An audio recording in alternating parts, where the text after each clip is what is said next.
was the product of a crippled teenage unwed girl in 1941. Now, it was not vogue to have a child out of wedlock in 1941. And I know some of y'all are doing the math. You got your pencil. Do the math. Okay, do the math. All right.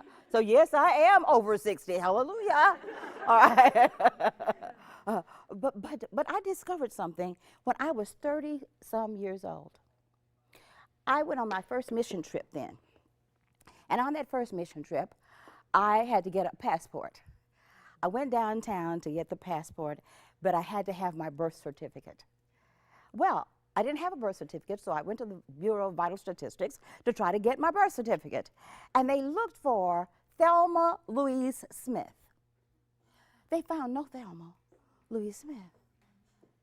And then they said, well, what is your mother's name? No, first they asked me, what is my father's name? And I said, Robert Smith, because I thought I was named after my father, who was not married to my mother, even though he was married to somebody. All right? And so they looked up Robert Smith. There was no Robert Smith with any girl child. Well, and then they said, well, what is your mother's name? Well, instead of me giving them my mother's maiden name, I gave them my mother's married name, of which she had had 3. And so I gave her the married name. They couldn't find anything. Finally, they said, what is your mother's maiden name? And I said, her name is Dorothy Nell Morris. Well, they came back with a birth certificate, and they said, where were you born? I said, at 3010 Webb Avenue, Dallas, Texas. And they said, this is your birth certificate.